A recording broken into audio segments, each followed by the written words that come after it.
नमस्कार मंडळी, तुमचं पुन्हा एकदा एका नव्या व्हिडिओमध्ये सहर्ष स्वागत आहे मंडळी.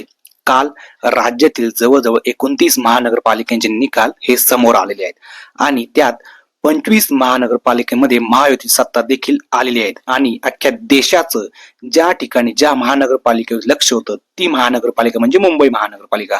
आणि या मुंबई महानगरपालिकेवरती पहिल्यांदाच भारतीय जनता पक्षाने हा मोठा विजय मिळवलेला आहे.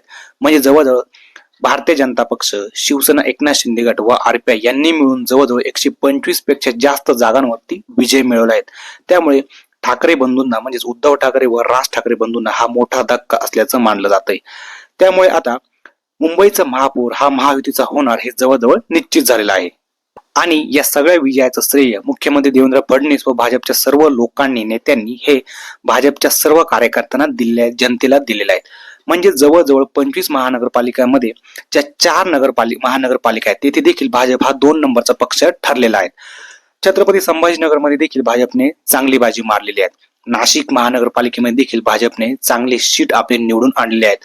आणि नागपूरमध्ये देखील वन हँड भाजपने खूप चांगल्या पद्धतीने मुसंडे मारलेले आहेत.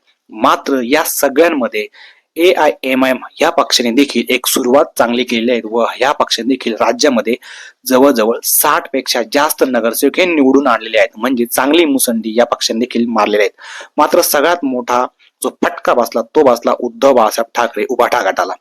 काँग्रेसने जवळजवळ लातूरमध्ये खूप चांगल्या जागा या मिळवलेल्या आहेत व परभणीमध्ये उद्धव बाळासाहेब ठाकरे गटाने चांगल्या जागा मिळवल्या आहेत. म्हणजे हे सगळे जे कल हाती आले, हे सगळे जे कल होते ते जवळजवळ निश्चित काल सगळे निकाल पण हाती लागले आहेत. आणि आता बऱ्याच ठिकाणी म्हणजे जवळजवळ 25 महानगरपालिकांमध्ये जो महापौर बसणार तो महायुतीचा बसणार हे देखील काल मुख्यमंत्री देवेंद्र फडणवीस यांनी स्पष्ट केलेले आहे. बरेच दिवस प्रचार सभा चालू होत्या, आरोप प्रत्यारोप या गोष्टी चालू होत्या. ठाकरे गटाचा भारतीय जनता पक्षावरती व भारतीय जनता पक्षाचा ठाकरे गटावरती आरोप प्रत्यारोप चालू होते.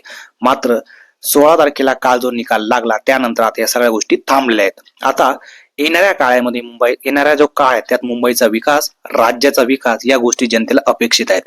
जनतेने सगळ्यांना निवडून दिले आहेत आणि त्या पद्धतीने सगळे आता पक्षांकडे प्रत्येकाचे नगरसेवक देखील निवडून आले आहेत. त्यामुळे आता जनतेला फक्त आपली कामं, ज्या काही गोष्टी आहेत म्हणजे पाण्याचा प्रश्न आहेत, विजेचा प्रश्न आहेत, ज्या काही गोष्टी, जे काही प्रश्न आहेत ते सगळं आता फक्त या लोकांनी, या सर्व नेते मंडळींनी या गोष्टी सॉल्व्ह कराव्यात असे जनतेची इच्छा आहे. तुम्हाला काय मत वाटतं? हा जो निकाल लागला त्यावरती तुमचं मत काय आहे आम्हाला कमेंट्स मध्ये नक्की सांगा. व्हिडिओ कशी वाटली ते देखील सांगा. आणि आवडल्यास लाईक करा, शेअर करा आणि पहिल्यांदा चॅनलवरती आला असेल चॅनलला सबस्क्राईब देखील नक्की करा. धन्यवाद.